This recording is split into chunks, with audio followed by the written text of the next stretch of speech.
All right, it looks like we are live. Thank you for those who are always here. Adra Kapoy, always number one. With that, right off the bat, let's thank the Patreons. Maurice Novembre, Devin, Judah Orenda, Adra Kapoy, Question Everything, and the newest Patreon, Mrs. KP Bailey. Thank you all very, very much. Without you and the subscribers, I could not do what I do. Appreciate you. With that being said, the Cash App is open. It is $Maggerdee, Maggerdee. I did not put the link in because I totally forgot. So if the mods can pull that off of my channel and put it into the chat, that would be great. That way you're not just watching me click around. Appreciate that. All right, because I can't do super chats and stuff yet. Don't have enough subscribers or watch time, but we're getting there. We're getting really, really close. So appreciate everybody. Also want to get my disclaimer out of the way that I'm not trying to diagnose or treat anybody. Anything I talk about is purely for reference in situations that are similar. And any information that I use in my videos is under fair use, under education. So disclaimers out of the way. All right, so what I want to talk about, a comment that was left was about being called a misogynist. So for this person, if I'm understanding what they said correctly, that when they try to give advice or direct or lead women in their life, so this is not just a woman on the street, but like loved ones, that they're called a misogynist. So this is something definitely to talk about, because my original thought when I read this was, what is the difference between like somebody who is sexist or a misogynist or a chauvinist? Like, it seemed like there are several words, and I thought to myself, like, I don't even know exactly what the definition is. And one thing about me is, goodness, let me get a drink so I can just talk and talk. Okay. One thing about me is words have power and words have meaning. And so I'm very big into understanding what the word means if you're going to use it, and then taking correction if you're using it inappropriately. Because misinformation, there's so much misinformation, and that's like just a pet peeve of mine, is misinformation. And so when I went and looked up the definition, I was like, we're definitely talking about this, because the definition is the start of the problem, and it just gets worse from there. And then I also found an article in Psychology Today about misogyny, and we're going to break that one down step by step. I have to go through that piece by piece because it's a problem. So I want to caveat that with, Psychology Today is not an academic journal. And sometimes that gets confusing because of the way it presents itself. It is not an academic journal. It's a magazine, just like Cosmo, People Magazine, Sports Illustrated. It's a magazine. So it's like how People Magazine talks about people. Psychology Today magazine talks about psychology. So the people who write for the magazine are not scientists. They are not psychologists. Occasionally they've got some letters because they want to write an article, but they're not hired for that, or their articles are not chosen in that way. They're not even really journalists. They are columnists. So when we read stuff out of Psychology Today, you really have to be discerning in how you read it, and look at this. If they're referencing studies or they're referencing other things, go and take a look at it. We, like a journal article, we can look at and we can look at the results and see how they ran the study or what is it that they're doing, and we can cross-reference things to take those statistics or those results with a little more weight. Are they sometimes wrong? Yes. That's the whole point of publishing in a journal, is so that somebody else or more somebody else's can take your study and replicate it and get the same answer. So that's when we know we're getting closer to the truth, is that it's replicated over and over and over again. And that tells us, okay, this becomes more generalizable to the population and to more people. When a study's been done once, it's interesting. And that's how we look at those results. It's interesting and it becomes an area of interest, but it doesn't mean that it's factual in any way. All right, so real quick, I said hello to Adric. I've seen some more people come in. Mr. Shug to you, hello, hi. Nina Williams, hi, hope you're having a great day. And yes, Mr. Shug to you, I am referencing your comment. What you told is the whole purpose for today.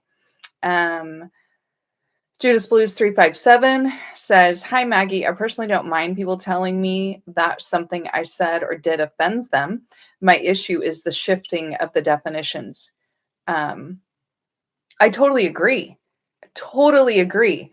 Because again, if somebody changes the definition of something or changes the value of something and then hurls it at you as a verbal weapon, or almost like the gauntlet, I want a conflict now, so I'm going to hurl this so we can start this conflict, but you don't know their definition, then anything you say you can't debate that, right? Because then it becomes kind of that, something I hate in debates, I feel, or even I think. No, if we're debating this topic, if you're going to hurl a gauntlet, then there's going to be space for us to discuss, and we're going to use the definitions of the words that they actually are. So I totally agree. Totally agree. All right. So by definition, so I looked up definitions from multiple different areas, and I'm going to read them to you, right? And then we're going to kind of come up with a summary of this is what the word means. Okay. So the first one is misogyny is feelings of hating women or the belief that men are much better than women. Number 2, misogyny involves punishing women for challenging male dominance. Number 3, dislike of, contempt for, or ingrained prejudice against women. And number 4, often used to describe extreme acts of violence against women. So the overview to me is prejudice and sexism to keep women at a lower status than men to maintain patriarchy. Now, who is the patriarchy? We could probably do an entire video about that. But I think most of us could agree, and you can argue with me in the comments. I'm open to debate. But I think most of us can agree that the patriarchy here in these United States are the elite, wealthy white men who created the country, all the laws, all of the rights, everything that's happened, and continue to run things in a way to keep them at the highest caste of this society. So if we're going to talk about misogyny, is part of the purpose of maintaining misogyny or being misogynistic is to maintain the patriarchy, then we have to keep that in mind about what even is the patriarchy. Okay. So now, misogyny versus sexism, right? Because when I first looked at this, I was like, what's the difference between misogyny, sexism, and chauvinism? Because I think they're used interchangeably. But then also sexism, I guess, could go the other way just by virtue of thinking of what that word would mean, right? So it would go either way. So misogyny versus sexism, looked at that, and I found something interesting. The term sexism came from second wave feminism, and that's according to Encyclopedia Britannica. Okay, that's not just articles that are out there. This is treating one's sex as superior or inferior, especially against women. So even the term sexism came from feminism, and it doesn't, according to this definition, it doesn't exist that a person could be sexist against men. However, just if we look at the term and generalize it the way other terms, right, are used, it seems like it should be able to go the other way. But again, that is a word that was literally invented by second wave feminism. So that's how it's different. Is that treating one's sex as superior or inferior. Okay. But it doesn't really talk about,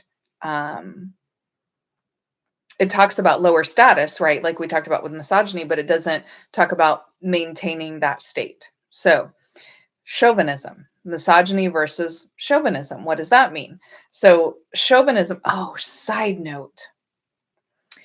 Chauvinism, the term came from a person whose last name was Chauvin. So that's something I'm going to have to look into, because when we hear that name, there's a lot of us that recognize that name, and it would be interesting to see if there's a direct descendancy there. But side note, because I'm, easily get off track, but interesting. So chauvinism is hostility to a group perceived opposite to your own. Now, the way that term's been used is always male, what's that? A male chauvinist pig or whatever, right? Like it's always been used in a male dominating terminology.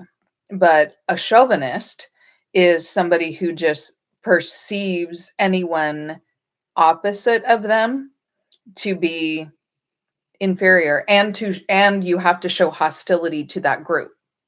Okay, so that is chauvinism. So again, if we go back to misogyny, it would be prejudice against women to keep them at a lower status than men to maintain patriarchy. So hopefully everybody agrees with that definition, just based on what we're looking at. If we need to add anything to it or change anything up, throw it in the comments. It'll be great. Okay, so trying to keep the Cash App open because I haven't. And so shout out to Adrienne Hicks, who sent me a Cash App last time, and I didn't keep it open. I didn't check. So I literally in my notes have written myself notes so that I would remember to check. All right. So let's look at the Psychology Today article, because they're just making stuff up. It is terrible. This is terrible. I started to read the article and I had to print it off just so I could write all over it, because it is, like I said, it's terrible. Okay, so the article is written by a PhD, mind you. Can we just all agree that letters don't inherently make you brilliant? Education, the degree doesn't immediately make you brilliant. Yes, it means you have some information, but we can all be wrong. We can all be really off track. Okay, so the article is called 12 Ways to Spot a Misogynist.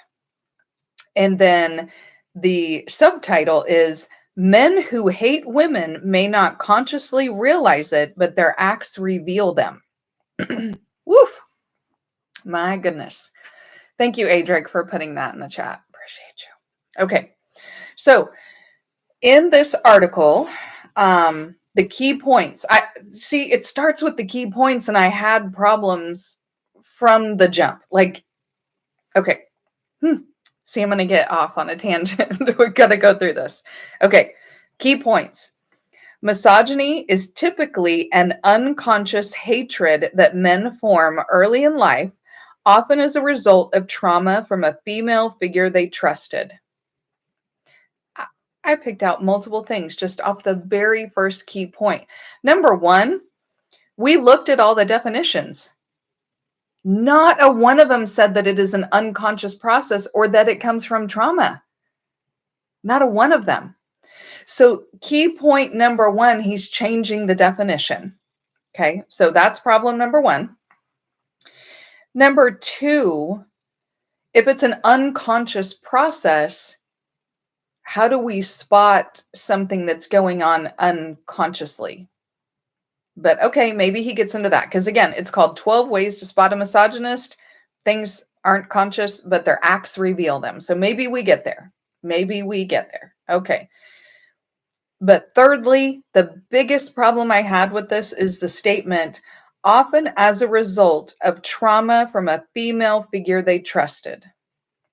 Why is it called trauma and trauma triggers when it's a woman who got trauma from a male figure they trusted, right? And then when we've had trauma, when women have had trauma, they will say things like, someday a man is going to love you and put all your pieces back together. Or we tell men, I've been traumatized. You have to put up with my poor behavior or my lack of emotion regulation because I've been traumatized, right? We use it as the free pass instead of doing the work to get past it. But if a man's got some stuff going on because he had trauma from a female figure, he's a misogynist. So those are all the problems I have. Key point number one, we've already got issues. Okay. Hi to Afro National. Thanks for popping in. Okay. Key point number two in this article. He can be competitive with women, likes to control them sexually, and may suddenly leave the relationship without ending it. Again, none of that was in the definition about controlling women sexually. That literally was not in the definition at all from any sources, right? But none of those things are inherently like pathological, right? He's competitive with women. He likes to control them sexually. That may be a problem. And may suddenly leave the relationship without ending it.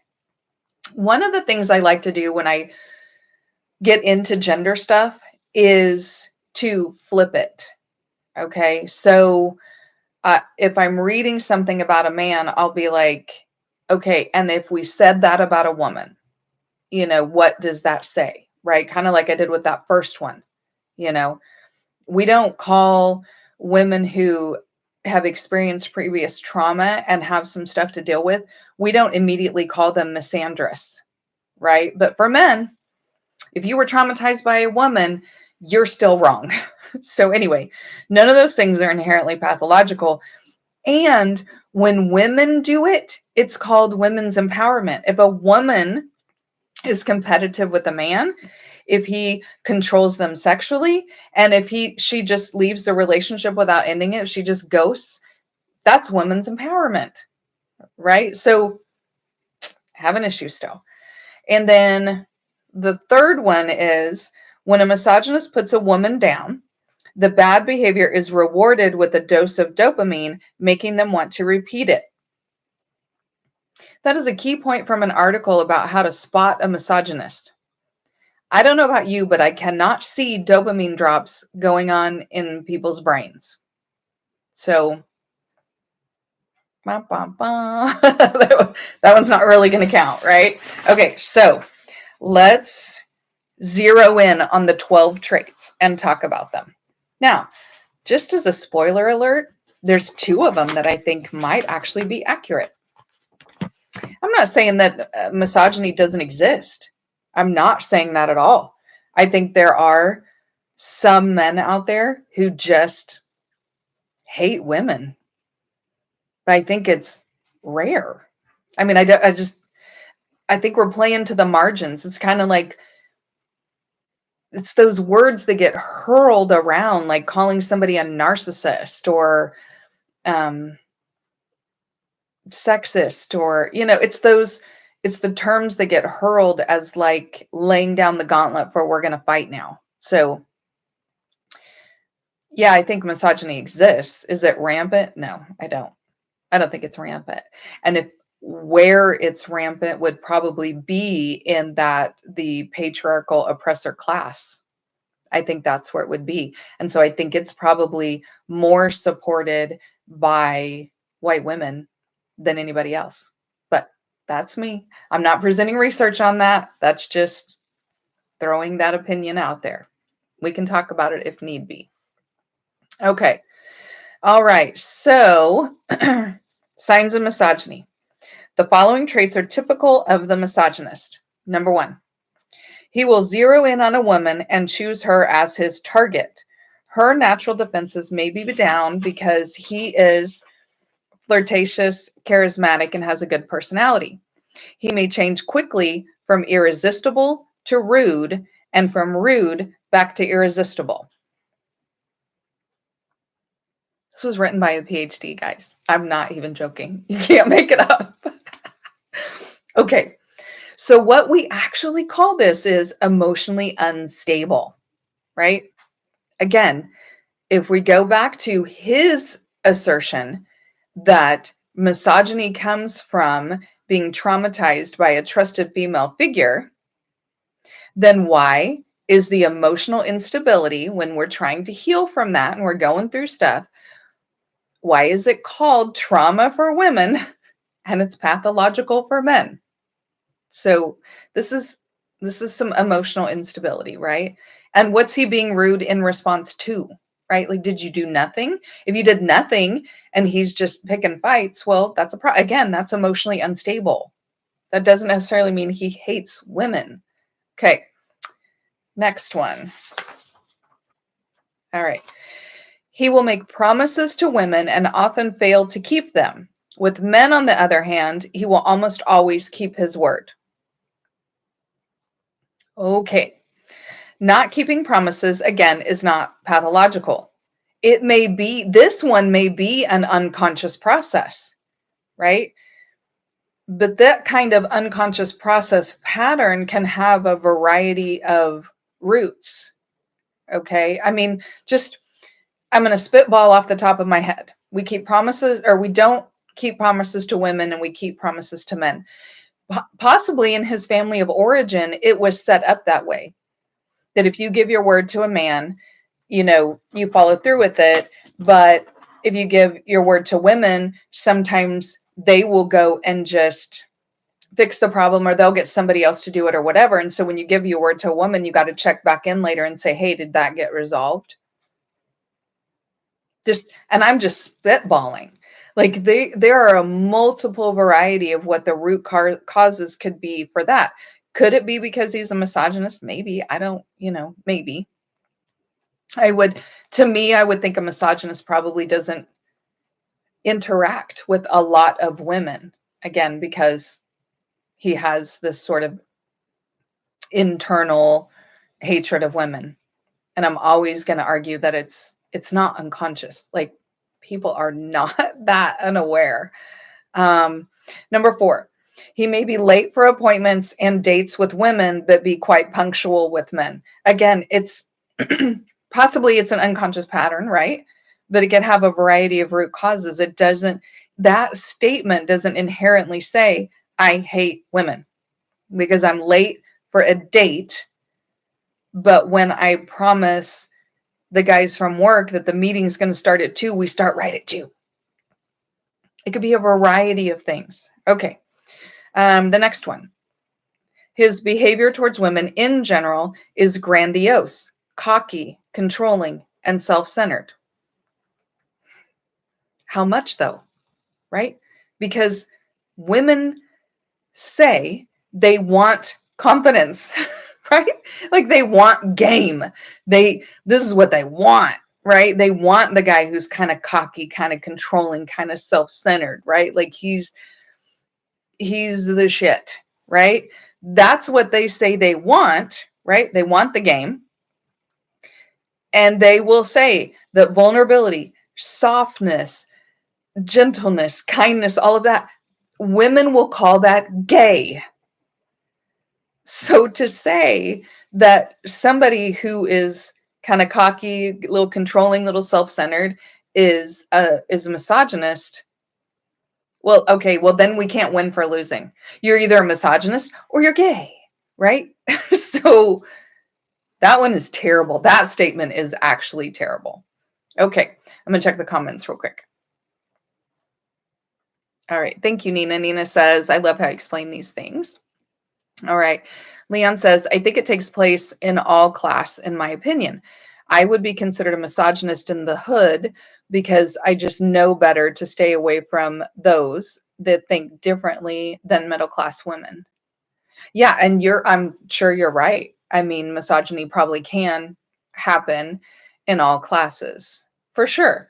I mean, the system, the way it's set up, you're going to have people from every class or caste that in some way, shape, or form is holding up that the elitist class, right? Because it all topples if everything is not built on the backs of other people. And so the upper echelon are going to pick people out of different areas to uphold that system. And they may even then take those people and say, hey, look, one of you said this, right? So, probably better vote for me. You better believe me. Those kind of things. Okay. Next one. He is extremely competitive, especially with women. If a woman does better than him socially or professionally, he feels terrible. How do we know how he feels? I can't see it. If a man does better, he may have mixed feelings about it, but he's able to look at the situation objectively. Okay, how do we spot this? Right? Because again, we're looking for signs of spotting things, right? Like, so is he a poor loser?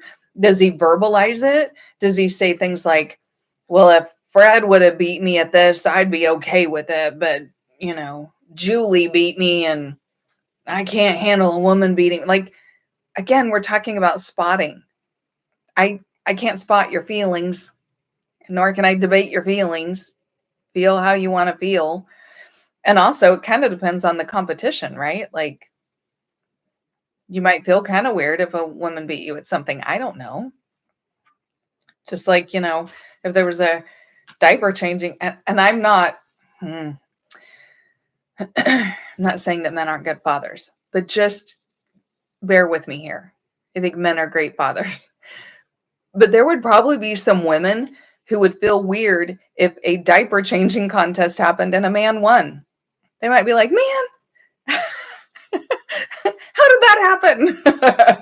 But, men change diapers too. So I'm just saying there's a lot of variety in that. Okay. So the next one, he will unknowingly treat women differently from men in the workplace and social settings, allowing men various liberties for which he will criticize female colleagues or friends. Now, this is one I'm going to say possibly, but again, there is no context, right? If we're out socially and Fred takes his shirt off and nobody says anything, and then Julie takes her shirt off and everybody's like, put your goddamn shirt back on, Julie. What's wrong with you? This is because these are the societal norms that we live in, not because, inherently Julie can't ever have her shirt off, right? But if in work and social settings, you have a guy who is constantly just giving men a free pass and ripping the women's ass for the same stuff, you know what? Maybe he just doesn't like women. And maybe he is a bit of a misogynist. So maybe this one. Okay, maybe this one. All right, the next one. He will be prepared unconsciously, because the author has to throw unconsciously in there again, to use anything within his power to make women feel miserable. He may demand sex or withhold sex in his relationships, make jokes about women or put them down in public, borrow their ideas in a professional context without giving them credit, or borrow money from them without paying them back. Okay. So number one, is it really unconscious though in this scenario? I mean, is it really unconscious if you're doing all these things? If you're constantly putting down women, if you're making fun of them in public, if you're taking their ideas and presenting them as your own, or you're borrowing money with no intention to ever pay it back, how in the world could that be unconscious? You're having thoughts, right? Like, I don't need to pay back women, and women don't deserve this, and I mean, if you're gonna make the jokes and put them down, you have to have the thought first. How in the world would that be unconscious?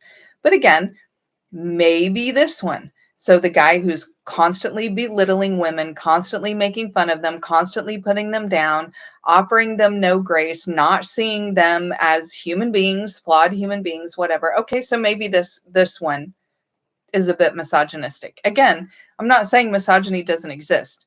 This article is terrible.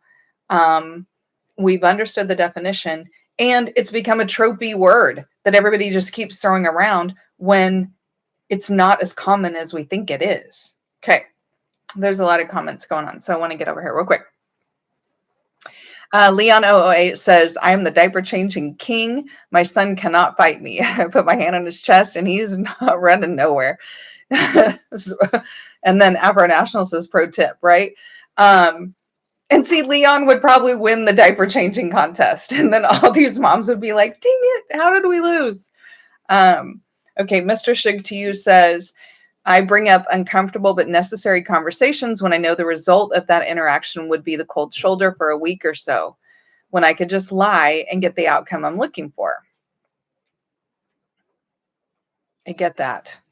It's hard to be authentic, right? When you just authentically want to have a conversation with somebody and go, hey, this is the thing I'm seeing, but then you're going to be called a misogynist or a narcissist or called all these things, and it's just going to be a conflict and an argument. But if you manipulate the situation, you can get the result that you want.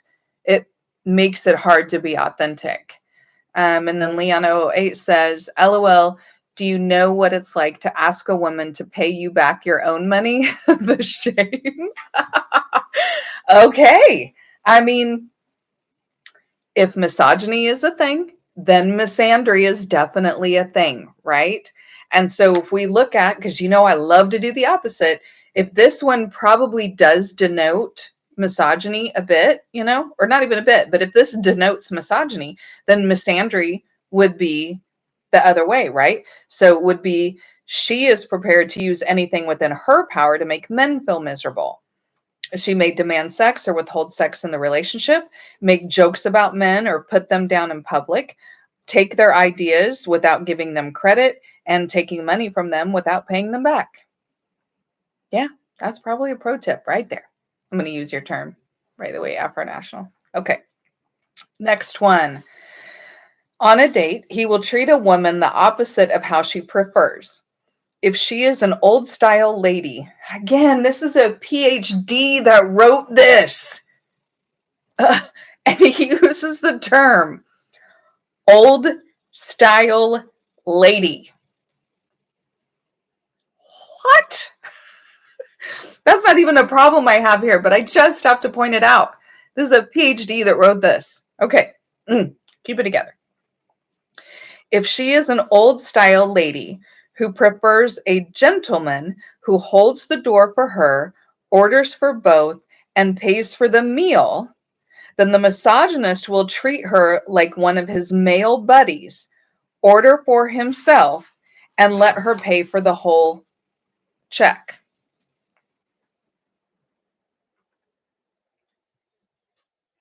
That's a narcissistic behavioral trait. It doesn't sound like misogyny, right? It sounds like a guy trying to be mean. So let's reference back to, he will be prepared to use anything within his power to make women feel miserable. Okay, you already said that in number 8, and we said, yeah, maybe that is true. But you have to bring up the date scenario, so you can, I guess, so you can use the term old style lady. Okay. All right. Number 10. Sexually, he likes to control women and gives little or no attention to their sexual pleasure. Wait, didn't he already say sexually? Because we already debunked that because it's nowhere in the definition. But anyway, foreplay, if it occurs at all, is only a necessary means to an end. He likes oral sex, but only as a recipient. His favorite positions enable him to avoid looking the woman in her eyes. Where did any of that even come from in terms of what a misogynist is? This sounds like a guy who needs to see a therapist. Like he is having some issues. And if we hearken back to this author's statement that this comes from trauma, which by the way, guys, I think he's talking about himself. That's where I think some of this is coming from. Anyway, if we hearken back to trauma, yeah, that sounds like somebody who needs to go to therapy is having some issues, right, with their sexual expression. It has no relevance to the actual definition. So it is completely made up. And to be misogynistic, something that's misogynistic kind of inadvertently supports the patriarchy. So I don't even get that one. That one was a little creepy to read. Okay. Number 11, he will cheat on women he is dating or in a relationship with. Monogamy is the last thing he feels he owes a woman. I'm just going to go back to the one before that, the sexual control thing. Like, the patriarchy in and of itself is set up as monogamous. So I don't necessarily get that one. Okay. Number 12. He may suddenly disappear from a relationship without ending it, but may come back 3 months later with an explanation designed to lure the woman back in. Where did 3 months come from? Well, I don't even understand this one. So he leaves and then he comes back. Okay. So possibly that's kind of some game. I don't think that has anything to do with hating women. To ghost out and then come back later, I don't think that has anything to do with hating women. I think it's personal things. Okay. So what I want to say though is that I think that this person keeps saying that it's unconscious to make men think that you're all like this. Like it's unconscious, so you don't know, only I know because it's unconscious. And so you're all misogynist. So maybe that's why he keeps saying it's unconscious, or that you can't know your inner thoughts because it's all unconscious. You have no control over it. You hate women, all men support the patriarchy, whatever, statements like that. I don't know why he keeps pressing that it's unconscious. People know their behavior and they have thoughts. Thoughts lead to behaviors, right? To have a behavior, you have to have a thought and a feeling about it for there to actually be a behavior. If you are not thinking about it and you have no feeling about it, you're not going to do it. Sometimes the thought is unconscious. I get that. We have unconscious patterns. But somebody who's acting in a misogynistic manner has thoughts about what he's doing. So it literally makes no sense. So I had to point that out because, again, so much misinformation going on these words that are being hurled around. It's ridiculous. It's ridiculous. Okay, got the reminder to check the Cash App again. Aw. All right. Thank you, Toya the Tutor, $5 for lifting the veil. Appreciate that. That's part of why it's called lifting the veil, because so many things are under the veil of protection. I mean, first and foremost, white women are under a veil of protection all the way around the board. But there's so many other things that are just, I know the name of this word, or I know what this means and you don't. So I get to use it against you. And with misinformation being a pet peeve of mine, that's what I'm going to be talking about a lot. So thank you, Toya. Okay, reading the comments. A traditional Victorian older woman. Man, have you guys noticed that it's kind of in social media, it's kind of becoming popular that women want to be courted, like in the Gilded Age, which is that Victorian 1800s, right? Like women want to be courted again. Um, Maybe. I mean, it sounds kind of neat, but again, when you're being courted, I hope you understand that means that you're going to be getting married. Like courting isn't just for funsies. If we're just going to, again, use the word the way that it's meant, that's not how it's going to go. Um, Toy, Toya says, LOL, the call is coming from inside the house. Yes. Leon is that vanilla sex, I think. Yeah. It could be what they're talking about is just, could be just vanilla sex. Um, Ooh, Leon. Leon's admitting he's guilty of the 3-month thing.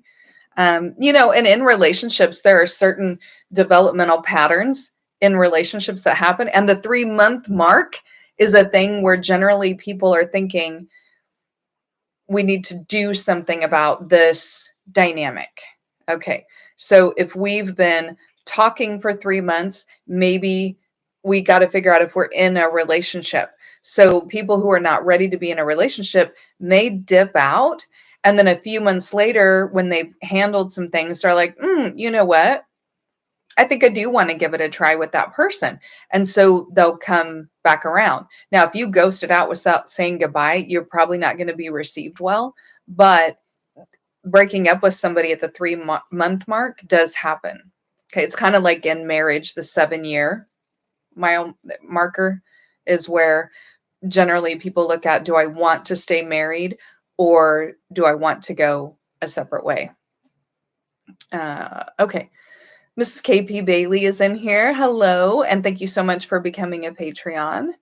Appreciate it. Okay, so here's the thing.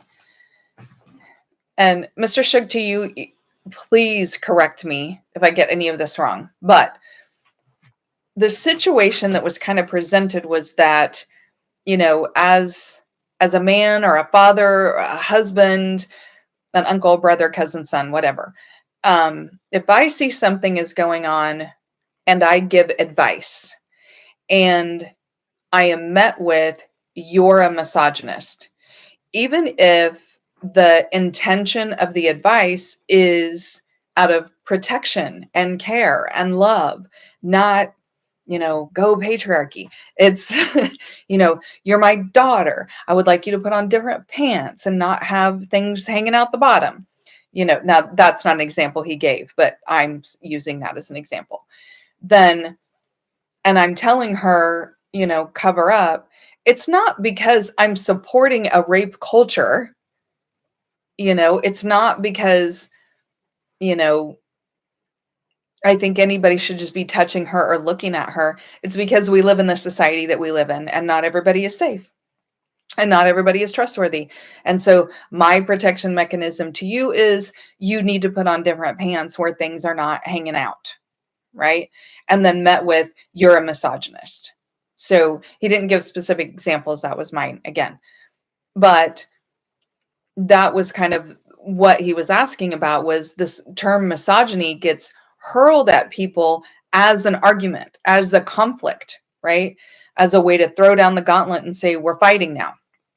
So the thing is, if somebody throws down a gauntlet and you argue with them, then they get their way, right? Then they get what they were trying to do. Okay. So to me, I wanted to talk a little bit about responding to the accusation. So if somebody says you're a misogynist or you're doing this or that, ask them to define what that means. What do you mean? See if they understand. Number one, see if they understand the word that they're using, and see if what they're saying is what they actually meant. Because again, these terms get thrown around, and somebody who's just trying to start a fight and doesn't even have a lot of investment in what they're saying, they just want to start the fight, they're not going to have answers for, what do you mean? They're not going to be able to do it. And now that you understand the definition of it, you will know exactly what it does mean. So if they want to get into a tit for tat about the definition, you have it. Again, prejudice to keep women at lower status than men to maintain patriarchy. That's where we're at. Okay, so ask them to define it. You know the actual definition now, rather than fighting about whether you are or are not. Kind of think about innocent until proven guilty, right? Like, prove it. You call me a misogynist? Prove it. You tell me. Explain that to me. How is that misogynistic? Okay. Number 2,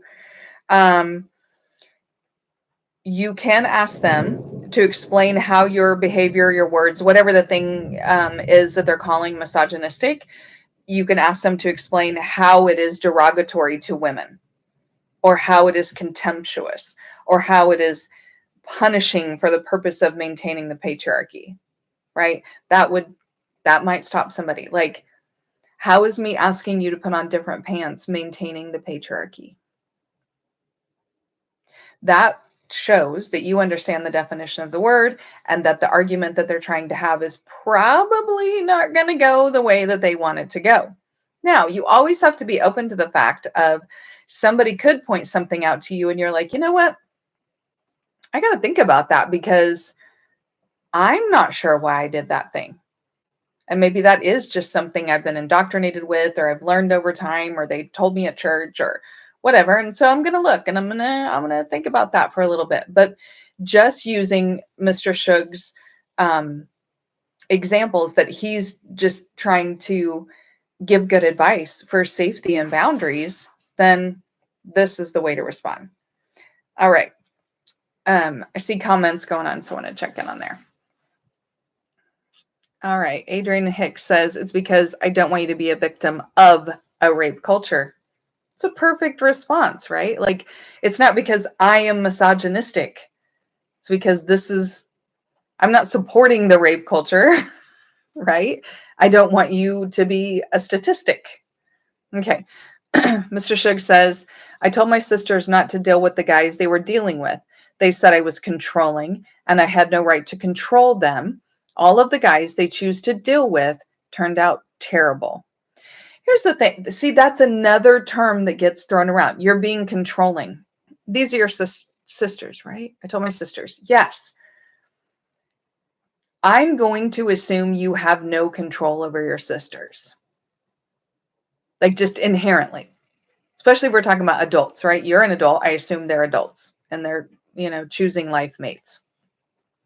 How can you be controlling by suggesting that they shouldn't be with these guys?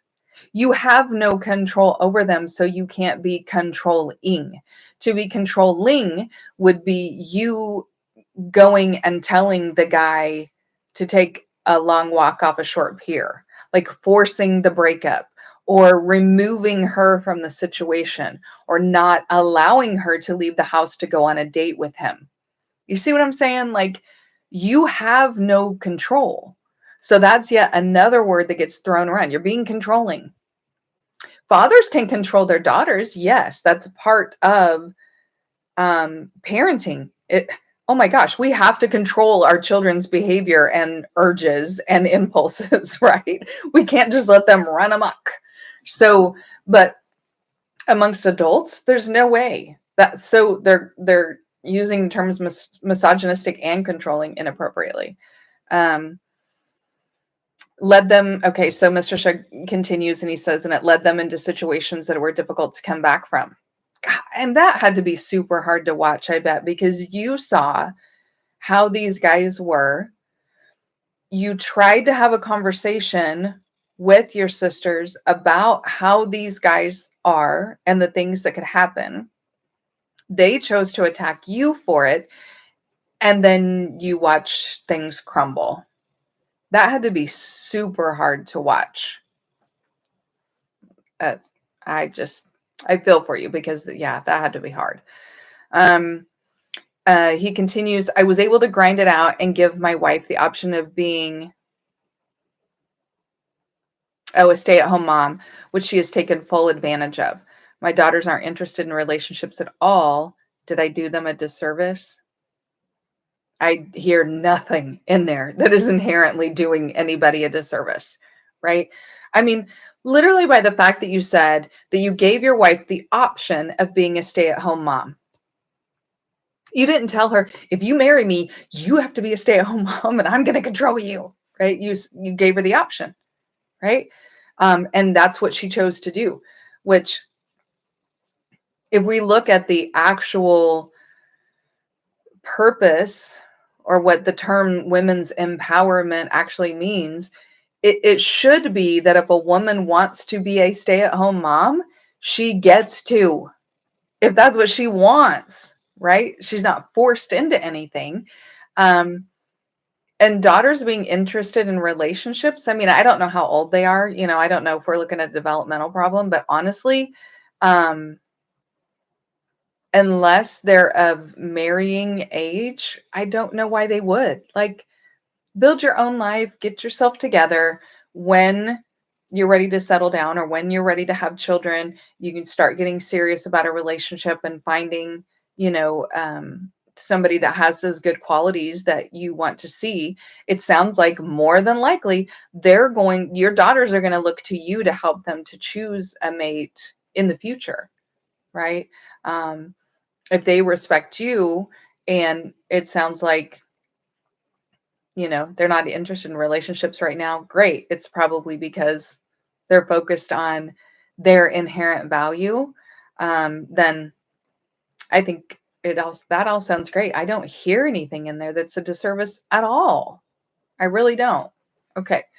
Um, yeah. So Adrian had a reply from Mr. Shug to you, and I agree with that. There's a lot of things going on.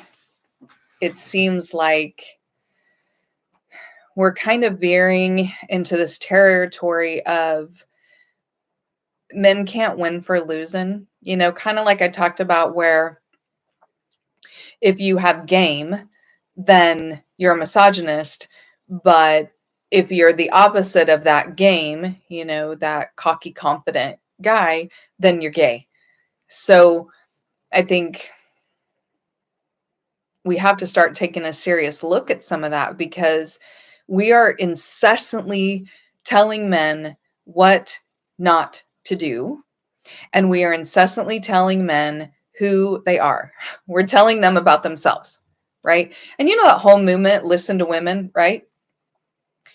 Well, that inherently also says don't listen to men, but ever, right? Like, okay, I understand if you have somebody in prison for child sex abuse.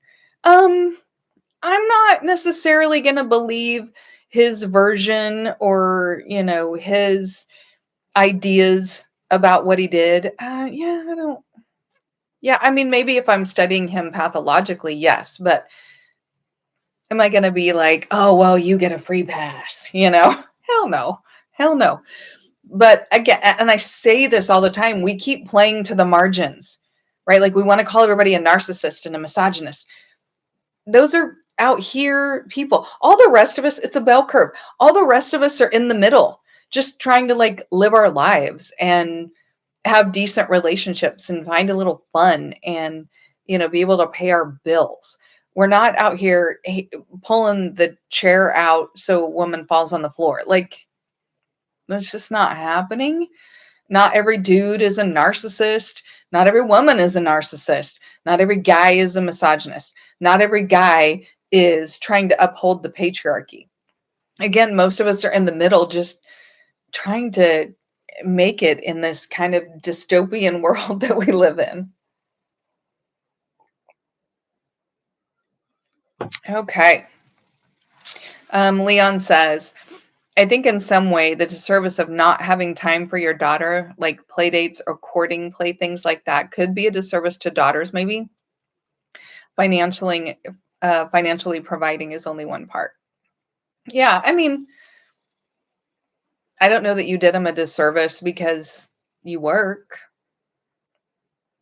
It all depends. Like, there was a study that was done about women, And it was looking at the relationships between children and moms, and the two compare groups were stay-at-home moms versus working moms, right? And they were trying to either put to rest or talk about what it does to children if they have a working mom.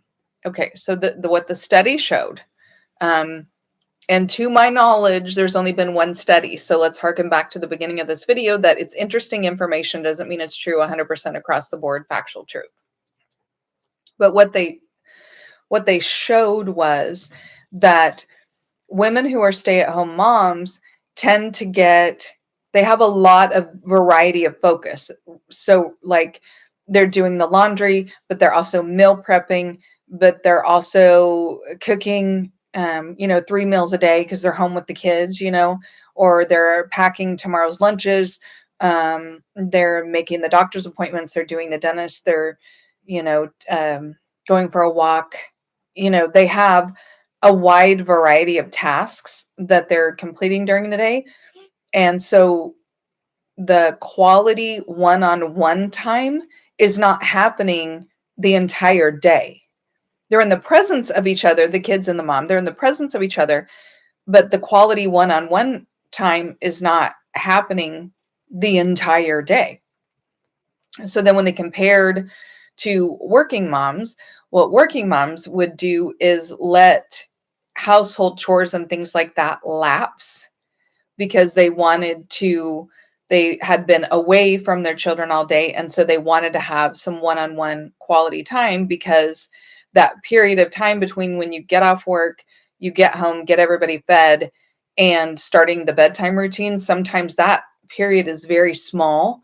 And so they would utilize that time for that one-on-one time because they didn't have a lot of access to the quality one-on-one time. When they compared the two, the quality one-on-one time was actually about the same between the stay-at-home mom and the working mom, because the working moms generally put effort into having that one-on-one time. So I think the reason that I bring it up is because I think fathers do that a lot. I think fathers go to work, and when they come home, once the whole getting home routine is done, they will spend that quality time with their children because they don't have a lot of access to that. And especially as kids get older, because they have their own lives and they don't want to sit down and do stuff with you all the time, right?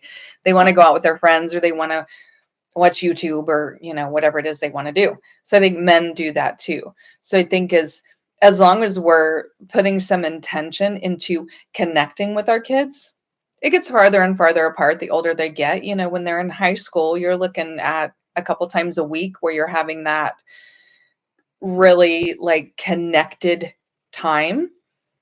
But I'm not saying ignore them. You're all together, you're doing things, you're in the house, that kind of stuff. But I think men do that. Uh, oh, and then Adrian says the terms are trendy. That's all. Yeah. Yeah. At some point, we may even get into a lot of the emerging using spirituality terms as gauntlets, as, a way to start a fight. Like, well, I pulled tarot today and you came out the King of Swords. So what are you doing? What are you lying about? Or, just using some of the terminology from spirituality in that same way. It's a lot of misinformation again. And so we may be talking about that. Maggie has a pimp cup. Listen, it's just a glass. It's super cute. Okay. So hopefully this was helpful. Hopefully just even talking about the definition and you having a solid definition, and then seeing how, especially through that Psychology Today article, it's used in inappropriate ways, what it actually means, so that when these things are thrown at you, you have a response, or you just understand that you're not going to win that argument.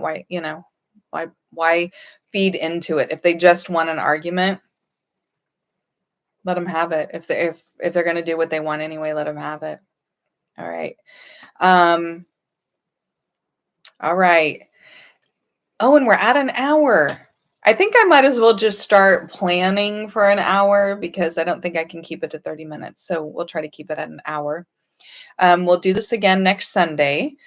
Some reminders. The Patreon is where you can get the access to the consultations, conversations, and dream interpretations. So that's where all those directions are at.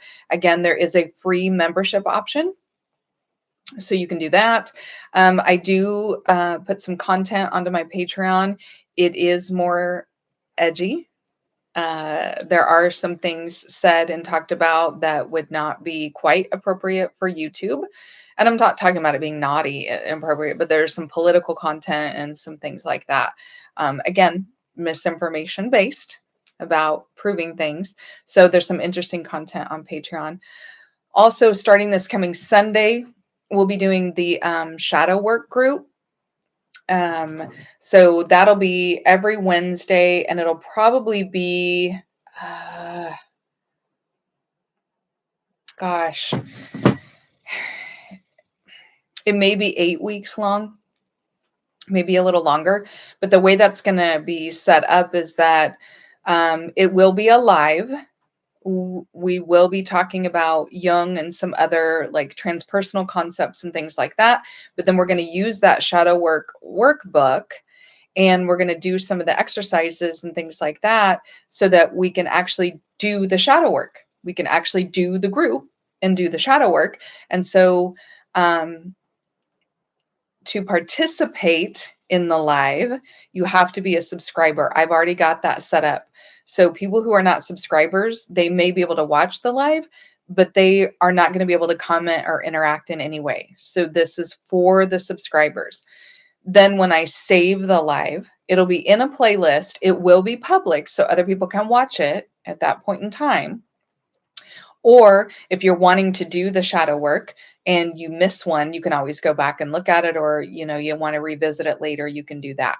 So those are going to start this coming Wednesday. So that's already posted up. If it's something you want to do, go on it, hit the bell notification so that you can be reminded that we're going to start. So we're going to be doing those. Also, I'm going to go talk to Toya on April 1st. So we're going to be talking about addiction to drama. So be sure to go over to Toya's channel, subscribe to her channel.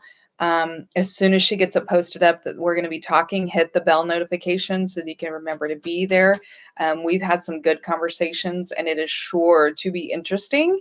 So I'll be excited to see everybody there. I'll be happy to be seeing Toya.